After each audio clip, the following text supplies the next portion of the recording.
We'll start up. Thank you, sir.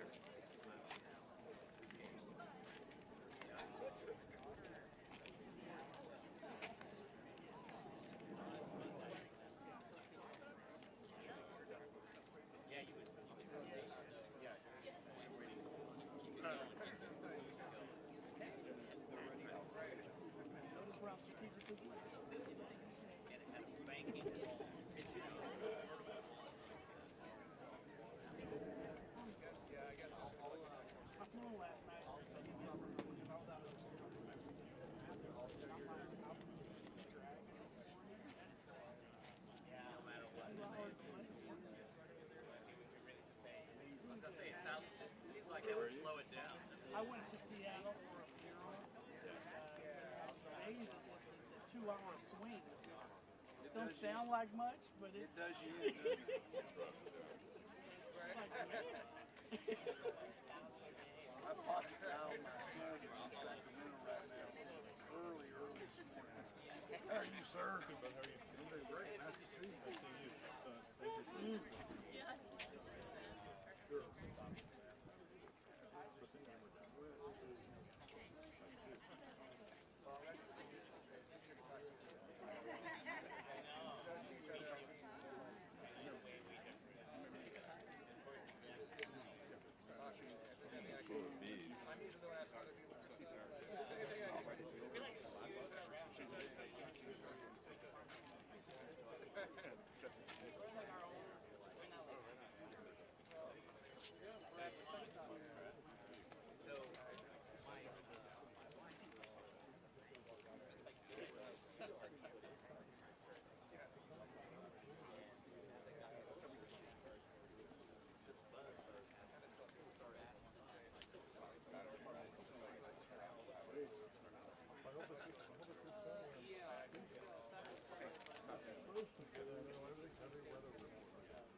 Worked out.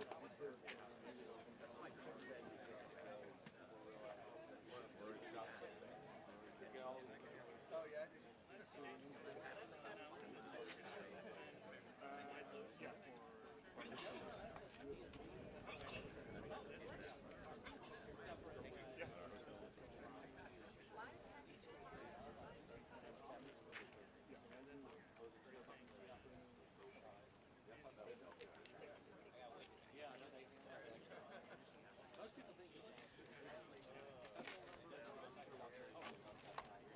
Take it in. See if it's cloudy or something.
Eclipse day. You've got it. Well, there's got to be a lot of moisture. Oh, sorry. I appreciate your work. I appreciate you. Hey. How are you, sir? Good. To I was see you. sitting at City Hall waiting on the press conference. Oh, you know, that kind of thing scares me to death. It really does.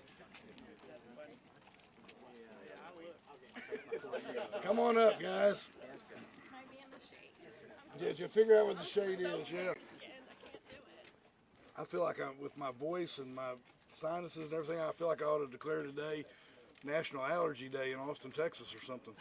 You gonna tell us, count us down? Yes, sir, whenever you're ready. Whenever you count it, let me know. Okay, in 5, 4, 3, 2, 1. Well, welcome everybody and good afternoon, and thank you for joining us here today. I'm Mayor Kirk Watson, and I'm joined today by Travis County Judge Andy Brown, as well as emergency management officials from both the City of Austin and Travis County, from the Capital Area Councils of Government and several other agencies and various city departments, different groups that have all been very heavily involved in planning for the total eclipse happening on April 8th, next Monday. This is a rare and exciting occurrence, and as I'm sure everybody knows by now, here in Central Texas, we're very fortunate and lucky to be in the path of totality, meaning we get a front row seat and the best view of this wonderful historic event. By the way, Judge Brown and I typically divide up duties. I was responsible for the weather today. He's responsible for the weather on the day of the eclipse. So that's who you call if it doesn't work out exactly the way we're hoping. Anyway, what makes this historic? Let's talk about that a second. There won't be another total solar eclipse visible in the United States until 2044. There will not be another total eclipse visible from this area until the year 2343, which is over 300 years from now. The last total solar eclipse visible from Central Texas was in the year 1397. That was the year I was first elected mayor. Actually, you can tell we are not exaggerating in any way when we say this is really a once-in-a-lifetime event for Central Texas. Our community has a chance to really view something similar, and we want everyone to do that safely, to prioritize their well-being, and to know how to prepare. And that's why we have all these folks gathered here today to talk about what to expect and how to experience this event in a way that's smart, safe, and enjoyable for everyone. So with that, I'll invite my partner, County Judge Andy Brown, up here to say a few words. Judge? Hey y'all, how's it going? I'm Travis County Judge Andy Brown, and today we're here to provide an overview of the preparedness efforts across Travis County, in the City of Austin, in the small cities and the other jurisdictions to support the many visitors that we're hoping and expecting to see in Central Texas for the April 8th total solar eclipse. It's a once-in-a-lifetime event, marking the first solar eclipse in the heart of Texas in 600 years. I think I read in the Statesman that hasn't happened since 1397, which is slightly before the last time we elected a Democrat statewide in Texas. To prepare for this big event, I issued a disaster declaration last month to ensure that our first responders have the resources necessary and the abilities to protect health, safety, and welfare of all of our residents and visitors, especially to help our emergency vehicles and first responders get around the day of, and to position ourselves to provide aid and assistance if needed. The mayor and I organized a call earlier, I guess last week, with all the different jurisdictions, all the emergency managers kind of across Travis County and the region, because for big events like this, it's more important than ever to work regionally in partnership with all these different jurisdictions. And that call was an opportunity for the different emergency services folks to check in with each other, to hear what everybody is doing, and to make adjustments as needed. Want to emphasize that this is just a precaution, the whole disaster declaration, to make sure our first responders and public safety officials are able to better manage traffic and crowds as we anticipate more people in the unincorporated areas of Travis County than normal. This is where the path of the totality of the total solar eclipse will take place for the longest period of time. Our emergency management team has been working with multiple partner agencies at the local and state level to make sure that we're all ready and prepared. We want everybody in the area to have a great time, to come visit Austin and Travis County, but we also want them to be safe and manage their expectations regarding travel and traffic in the area on April 8th. So the bottom line is be early or plan to be late. I'm personally ready with my solar eclipse viewing glasses, and I personally can't wait to experience this for the first time in my lifetime, seeing it from one of our Travis County parks. For more information on solar eclipse viewing safety, you can go to our website, traviscountytx.gov/total solar eclipse, and follow our Travis County Emergency Services on social media. I will now pass this on. Is it Ken? All right, Ken. Thank you, Judge. Yes, sir. Good afternoon, everyone. My name is Ken Snipes, and I am the Director of Austin's Homeland Security and Emergency Management Office. The eclipse that you've heard so much about is now less than a week away. We are expecting an influx of people who will be drawn to our area to experience the eclipse as well as other events in our area. People in Austin are coming. People are coming to Austin to take advantage of a number of events that you've heard about. We have. It's going to be a very busy weekend. We have a soccer match at Q2 Stadium. We have the Rosedale Ride. We have the CAP 10K race, and country music, the CMT Awards, among other events that are happening that weekend. We are preparing for visitor impact similar to the scale of what we would normally see over a weekend of F1 or the Spring Festival. Hotel occupancy is currently averaging around 77% from Saturday through Monday night in the downtown area. And over the same period, hotel rates are up by 48% over this time last year. We're asking everyone to expect impacts. Plan your travel in advance. Expect delays and long travel times. Consider avoiding or rescheduling non-essential travel or telework if possible.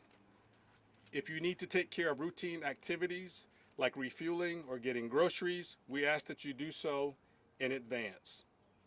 Another point that we want to make is because it will be so crowded here, or the possibility of it being so is very prevalent, we want to ask people to be aware that you could have or experience interruptions in cell service.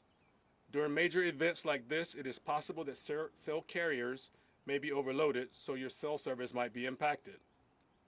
During those times, if you experience this, text messages may have more success than a call. If you need emergency assistance during this time and you don't have cell service, you can also text 911. Make plans with your family if you're out experiencing one of the many events that are taking place across our region, to have a plan in case you lose contact with your family. Establish a safe meeting area in advance, and this is also a good practice outside of the eclipse as well. Homeland Security and Emergency Management has coordinated information between city departments and with partner agencies across the region. The Emergency Operations Center will be open to support this event. Our focus is to support first responders if needed. We are working with Travis County Amateur Radio Service to make sure that we have backup radio availability if needed. And I will close on a couple of safety notes. To safely watch the eclipse and to protect yourself from injury, never look directly at an eclipse without eye protection. Eye protection must be certified to meet ISO international standards and should be free of scratches. Regular sunglasses, and I repeat, regular sunglasses are not enough. You should also never look at the sun through a telescope or a camera lens. To get more information about the eclipse and how to participate, you may go to www.readycentraltexas.org/eclipse. Again, that's www.readycentraltexas.org/eclipse. And you can also find language available in 14 different languages on our alerts page at austintexas.gov/alerts. Again, that's austintexas.gov/alerts. And now we'll turn it over to my counterpart, Chief of Travis County Emergency Management Office, Eric Carter. Thanks, Ken. Hey, good afternoon, everybody. Hopefully the weather will be beautiful like this next week, but we'll be prepared if it isn't. Just a couple of things. Our efforts for the eclipse have been focused primarily on making sure that folks out and about on that day, that morning, through that weekend, handle it, have a good time, but do so safely. Our local departments have been focused on basically park safety. We have a string of beautiful parks, not just in the city of Austin, but out in the county. And we want to make sure our guests are in those parks, enjoying their experience and doing so in a safe manner. We're also focused on the transportation networks that are going on that carry the traffic through our area. We've been working with both the City of Austin, TxDOT, and others, just to make sure we're all in sync about the flow and how we can best support each other. As Ken said, support our first responders if we need to move left, right, north, south, whatever's called for. And of course, we're just looking at public safety. So we've taken a lot of measures to enhance the ability of our ESDs, our Travis County Sheriff's Office, and other first responder agencies, just to continue to deliver services in what is an unticketed event, right? A major event going on in our area. We're going to do our best. We've done our best to anticipate the needs and provide the resources to do that. So just a little note for residents, that's a good point. We've constantly talked about the traveling public coming through our area.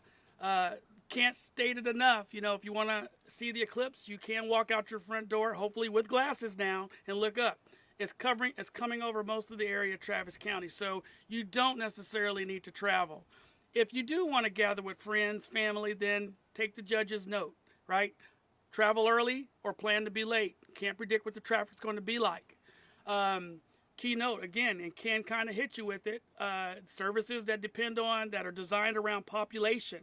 It's critical that you understand you could have some disruptions, whether temporary or otherwise. So be prepared for that. Our small businesses, food trucks, we got a lot of them in the region, right? You might, if all you depend on is your cellular service to take payments, you might want to have ability to do cash transactions with your customers if you experience a disruption. Not saying that you will, but be prepared. Be prepared, not scared, have a good time, have fun. And that's what we're here to ensure. So that's all I have. Thank you, everybody, and I'll turn it over to the next speaker. Thank you, Mark. Good afternoon, everyone. My name is Martin Ritchie. I'm the Director of Homeland Security for the Capital Area Council of Governments, which includes the 10 counties that make up the Austin metro region. Our western counties have been working overtime because, of course, they're going to be in the area of totality the most. That would include Llano, Blanco, Burnett, Hayes, and, of course, the western part of Williamson and Travis will be most impacted. The other counties, which include Lee, Fayette, Caldwell, they're going to have a substantial issue related to potential issue with traffic. We began our planning with our Homeland Security Task Force, which comprised of 28 senior appointed officials from fire and emergency management some 2 years ago. So for the past 2 years, we've been preparing. And this really stepped up this last year in September, where we had a summit with some 80 of these folks getting together at our headquarters. That included also representatives from the Texas Division of Emergency Management, TxDOT, Texas Parks and Wildlife, and many other very important stakeholders. So I think that the rest of the speakers have already pressed home all the safety considerations. We would like to also have everybody have a great eclipse. This is a once-in-a-lifetime event.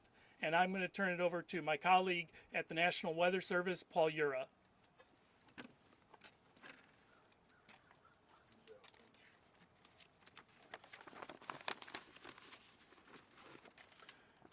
Good afternoon. I'm Paul Ure with the National Weather Service office out of New Braunfels, Texas. First off, I just want to talk a little bit about the science of an eclipse. The total solar eclipse is actually occurring when the moon is passing in between the sun and the earth, completely blocking the face of the sun. Those that are in the path of totality will actually see the sun's corona. This is something of the sun's atmosphere that we normally can't see just because of the brightness of the sun. The path of totality will roughly be about 115 miles wide, with totality lasting almost 4.5 minutes depending on your location. Further out into the hill country, to the west of Austin and Travis County, is where they'll have 4 to 4.5 minutes worth of totality. Here in the Austin area, longest would be about 2 minutes in portions of the city. In other parts of the city, maybe not at all. In this park where we're talking right now, about 1 minute of totality. The eclipse will begin just around noontime next Monday on April 8th. reach totality at roughly about 1:37 p.m., and the eclipse will then finish roughly at around 3 p.m. So it's not just those few minutes of totality. The eclipse actually lasts almost about 3 hours from beginning to end. So the weather forecast, that's obviously what is really, really important when we talk about viewing the eclipse. There's good news and bad news. The bad news is that the weather pattern that the models are actually showing kind of is a pattern that tends to give us at least some clouds and even chances of rain. And so our actual official forecast for the Austin area right now for Monday are carrying clouds and actually carrying a small chance of rain. The good news with that is that obviously the forecast can change a lot, and it does very frequently, especially as we get into the springtime like in April where we are. And even if it is cloudy, there are still some viewing possibilities with clouds, especially if we just have high clouds coming in. Usually from past experiences with eclipses, the eclipses are actually still viewable. One thing we have to really kind of watch is the low clouds. We get a lot of low clouds, very thick clouds in the morning, especially in the springtime. If we have a lot of that cloudiness, then that may actually hamper some of our viewing. So we're still 6 days away. There's a lot of change in the forecast that's probably going to happen. And so I would say just kind of keep track of the forecast daily and just watch the forecast evolve as we get toward Monday. So with that, I'm going to turn it over to Baylor Johnson with the Austin Public Library. Good afternoon, everyone. I'm Baylor Johnson. I'm the Public Information and Marketing Program Manager for Austin Public Library. And at Austin Public Library, our mission is to inspire all to discover, learn, and create. And what an incredible opportunity we have to do all three of those things with a once-in-a-lifetime phenomenon like a total solar eclipse coming up next week. So to help Central Texas prepare for this once-in-a-lifetime event, Austin Public Library is hosting a series of events in the lead-up to the eclipse, distributing eclipse glasses to the public, and hosting watch parties at 9 locations in the path of totality. All of the information about these programs and events are available on the library's website at library.austintexas.gov/eclipse. So first of all, in the lead up to the eclipse, beginning a few weeks ago and continuing all the way until Monday, APL locations have been hosting astronomy-themed programming for all ages, including a traveling planetarium show to teach families and kids all about the eclipse. We've also partnered with the NASA Jet Propulsion Library to invite a group of NASA scientists to lead a series of talks beginning today at libraries throughout the city, covering themes including sky watching, backyard astronomy, and Mars exploration. Then starting on Friday, April 5th at the Central Library, we will be hosting NASA scientists and science displays and a collection of NASA exhibits in the demonstration area at the Central Library, where the public is invited to check out these interactive displays and information about the upcoming sunrise mission and live viewings of the sun through a special solar telescope. Then on the day of the eclipse, 9 APL locations will be hosting watch parties. Those locations are the Cepeda branch, the Menchaca branch, the North Village branch, Old Quarry branch, Pleasant Hill branch, Twin Oaks branch, Willie Mae Kirk branch, Windsor branch, and the Central Library. All of these events will include crafts and activities for all ages and are a great opportunity to gather with a group of people to watch the eclipse close to home, so you don't have to travel far. You can visit one of your neighborhood libraries to be with people and learn about the eclipse. The Central Library's Eclipse Watch Party, besides the previously mentioned NASA displays, will also feature speakers from the Jet Propulsion Library, live music, and will also be featured on NASA's live stream from locations all along the path of the totality. Also, APL has teamed up with Cap Metro to provide free digital bus passes for people to travel to library eclipse watch parties. And the deadline to request a pass is Thursday, April 4th at 4 p.m. Lastly, Austin Public Library locations will also be distributing solar glasses to the public. Our distribution begins Thursday, April 4th, while supplies last. Eclipse glasses are going to be limited to 2 per person and are available in person only on a first-come, first-served basis. We're unable to fulfill group requests and we cannot reserve glasses. Information about available stock and any locations that have run out of glasses will be updated regularly and posted on the library's Eclipse webpage, which once again is library.austintexas.gov/eclipse. If a branch does run out, we will not be able to replenish our supplies. However, a limited number of glasses will still be held in reserve at the 9 locations that are hosting Eclipse watch parties on Monday. We are thrilled to be able to provide resources for the community to do all 3 of those things that are in the APL mission, inspiring people to discover, learn, and create. And we hope that Central Texans have an exciting and safe time experiencing this incredible phenomenon. And up next, I'd like to welcome Jessica from the Parks and Recreation Department. Good afternoon. I'm Jessica Gilzo from the Austin Parks and Recreation Department, Nature-Based Programs Manager. I have a little bit of good news about the weather. During eclipses, there is a thing called convection that typically burns off clouds. So right now, we do see clouds, as was said earlier, but typically the clouds burn off. So don't get discouraged if you go out there and it's a cloudy morning. There's still an opportunity for us to see the eclipse.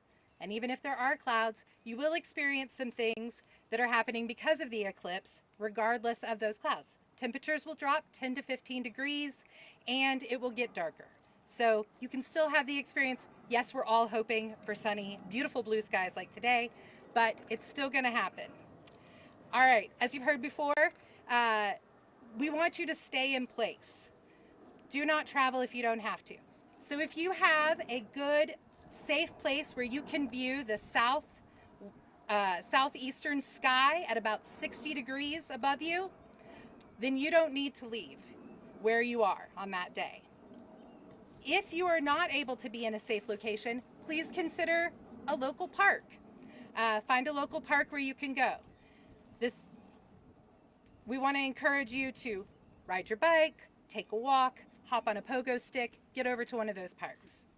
Also, we want you to know that PART has identified some parks as viewing locations.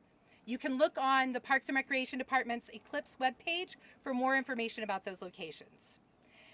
And thanks to having a world-class research university here in Austin, the University of Texas has provided 12 telescopes with solar filters. There will be 1 in each council district, along with staff. This is an opportunity to provide everyone in our community to have an experience seeing the sun and the eclipse close up.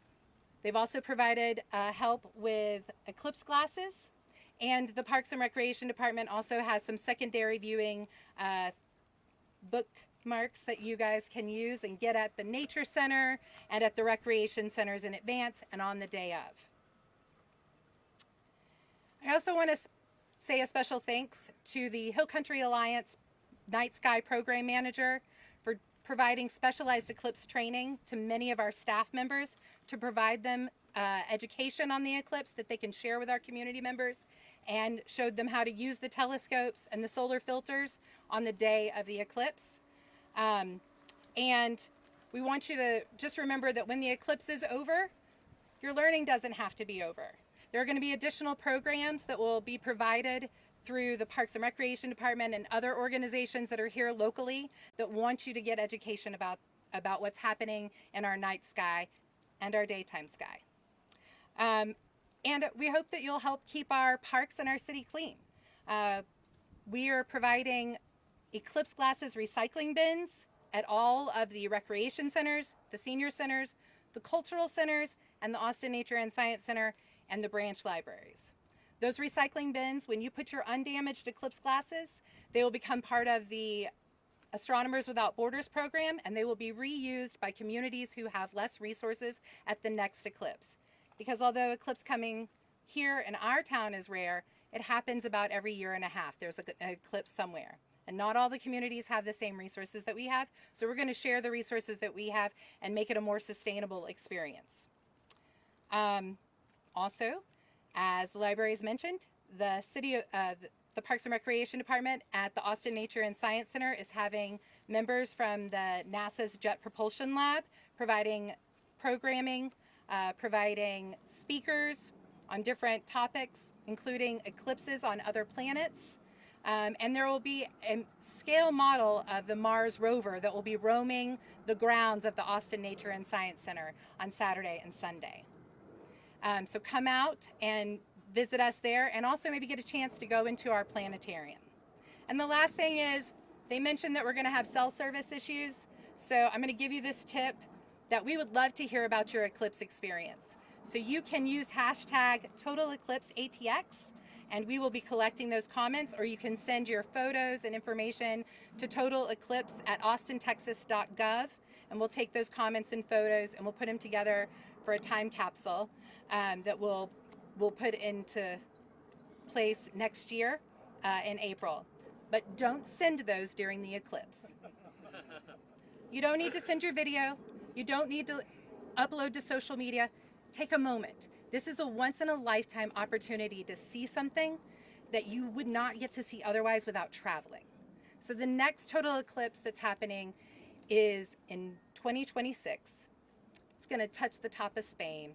It's going to go through a tiny eastern edge of Iceland and the western side of Greenland. So those folks that here in our community that want to see the next total eclipse and be in the path of totality are going to have to go to one of those places and travel.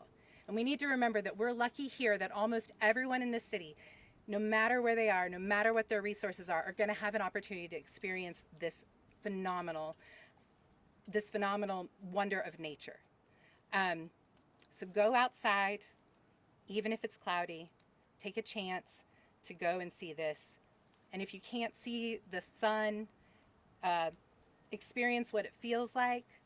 Listen for the animals as they start to think that it's night and start to the crickets are chirping and the birds are starting to go home, and enjoy that moment. Take your pictures if you must with a solar filter. Upload them to social media later. All right. I hope to see y'all all out at some of our programs, and be safe. And if you have any questions, the Parks and Recreation Department is here as a resource to answer some of those questions. Thank you.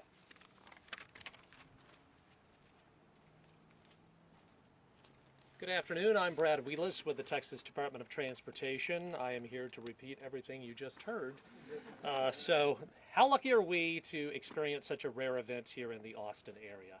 We're not going to be alone. We expect 1 million or more people to visit the state of Texas to see the eclipse. And that's going to mean a substantial increase in traffic volumes on our major corridors, from Laredo to Paris, Texas. Here in Austin, I-35, SH-71, US 290, US 183, our major corridors could see gridlock. And because the Hill Country is a prime spot for viewing, they could see standstill traffic as well. At TxDOT, safety is always our top priority. Our job is to keep the roadways open before, during, and after the eclipse. Open, however, does not always mean flowing. So our State Emergency Management Operations Center will be up and running. Our local district EOCs will also be open during this event. One of the things we want to remind folks to do is enjoy the eclipse, but do it in a safe manner. So our crews will be out on Monday, making sure they can respond to any major incidents.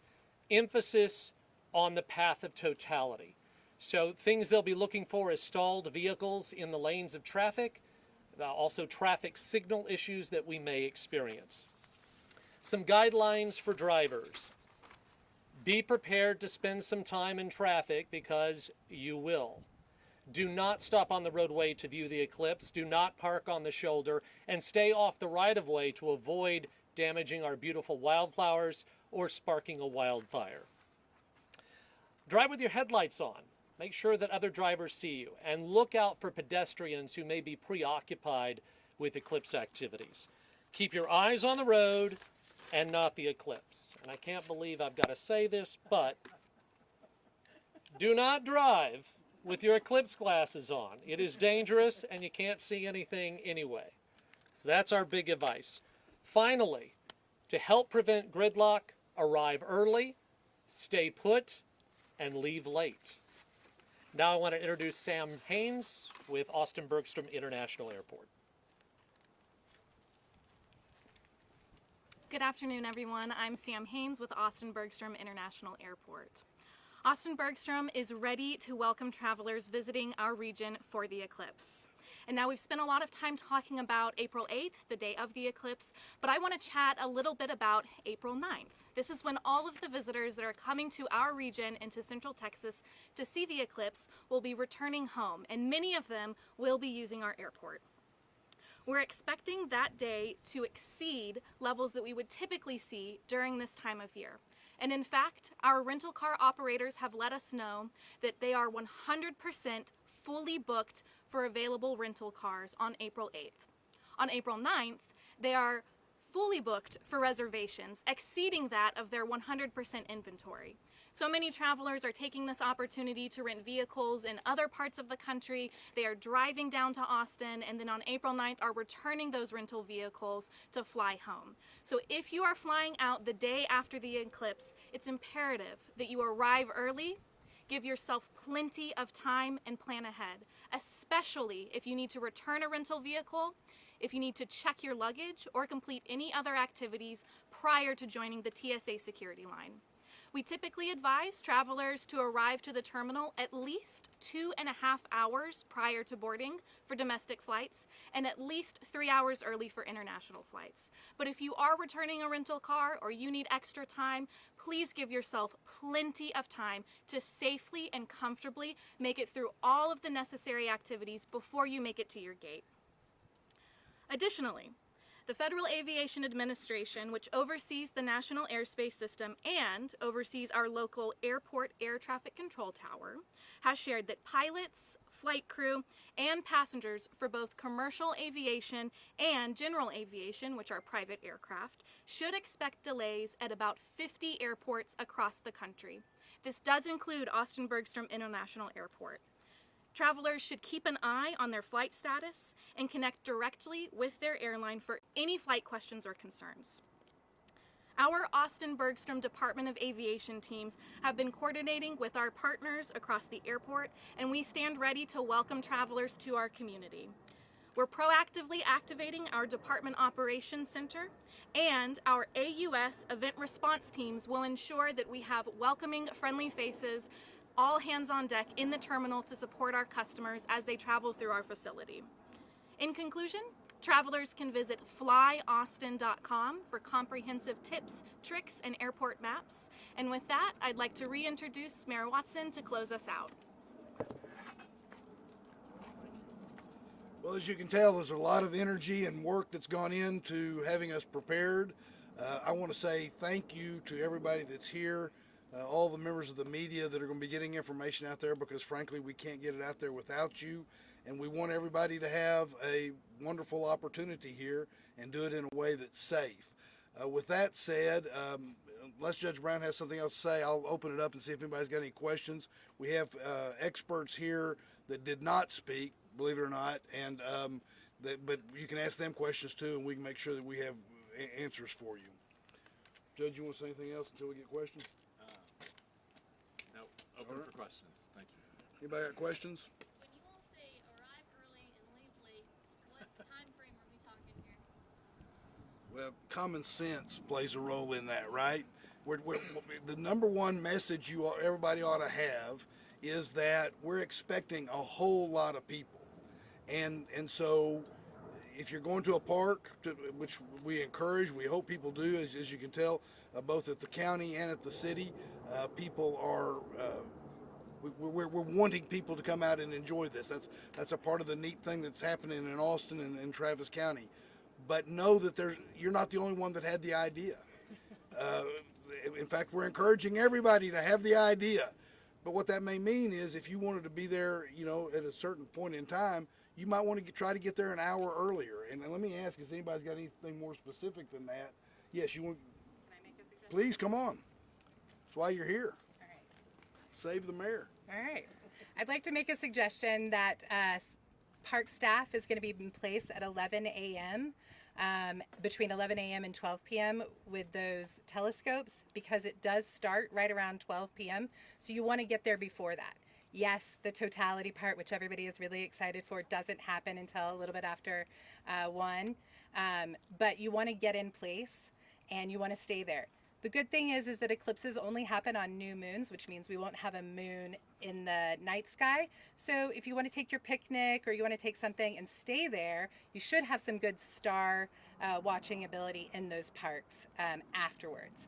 Also, just from 2017, astronomers who were traveling from here in Austin, and they were in Wyoming, they were talking about going from one city in Wyoming to another that was supposed to take about 2 hours. It was about 200 miles. It took them 10 hours. So it's a reminder that... And I'm sorry, what state was that in? Wyoming. Wyoming, okay. I don't know if you've heard of it. This being the 10th largest city in the nation, and with all the things that are happening, I think we can really expect for people to be there and traffic to be absolutely nuts, but also think about using Capital Metro's free rides, because they are offering free rides to locations throughout the city if you plan them. And of course, you can always walk to your neighborhood park or stay in your backyard. Go ahead, please. And I think the thing that I've heard that happened in the last eclipse somewhere, maybe it was that one she's talking about, is that people arrive, it takes, over 3 days. They get here on Saturday, they get here on Sunday, maybe they get to the place they're going on Monday, but everybody leaves at the same time. So if you can hang out wherever it is that you're watching the eclipse, plan on doing it for a couple hours, maybe let traffic die down if it's going to. If you're camping somewhere, maybe camp an extra night. That is what I've heard is the biggest strain on the traffic part is right after. So try to make plans to where maybe you're not part of that traffic problem. So hour to hours early, and plan on hours leaving late. Other questions? Yeah, Go here and then we'll go over here. about cell service might be interrupted, obviously, because so many people are putting hitting those towers. Are there any other services that you think might be having challenges, like, I don't know, gas stations having enough gas, that sort of thing? That's where I was going to go. I think a wise thing would be to, fill up your tank ahead of time, get, groceries ahead of time. We don't anticipate any problems there, but it's always a smart thing to do to have a full tank of gas before you head out to watch the eclipse. Yeah, the bottom line to it is, I'll use the words again, common sense. What we're expressing here is a lot of folks are going to be in town.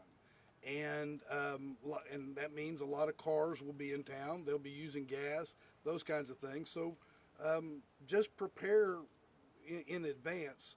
But otherwise, cell service, gasoline, we're not anticipating any real problems. It's just a large number of people wishing to take part in a pretty tremendous event. Yes, Betty?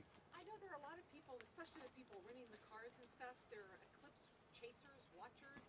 They come in and then they're prepared to follow the sunshine wherever it leads. And they'll go hundreds of miles from Austin if they think they have a better chance at sunshine and these kind of skies. Do y'all feel like that's going to be a big issue with Austin and the weather forecast and just that mobility and strain that could have on traffic? Maybe let's get the weather guy, but yeah, I think that's where it really becomes unknown. We're making plans for people to be kind of in place, and we're suggesting that. But like you said, yeah, if the weather does something weird, we could expect more traffic. Right. A lot depends on that pattern that day. If it turns out that North Texas has got the best viewing, again, I don't know how many people will literally move that far of a distance. That's kind of the unknown. As you kind of know around here, I mean, literally there could be, that morning or that afternoon, spots of openness, right, where you may only be able to, drive 70 or 80 miles, but how you stay ahead of that, I mean, weather changes all the time, clouds change all the time too, so that seems like a very tall task to ask most people, right, to become mobile and to try to find a place to view the eclipse. To the experts that do this all the time, maybe they have a way of doing it very easily, but for the most part, most of the citizens, the safe thing is to find a place where you're going to be, go to that place, and then, yeah, we have to have some good luck here in trying to get some good eclipse viewing with the cloud cover. Good. Thank you. How about one more question? Yeah. No? Well, anyway. Awesome. Thank y'all very much. Thank you, guys. Appreciate the partnership with the city, and we'll see y'all on April 8th or 9th. Good viewing. Yeah. Bye-bye, everybody.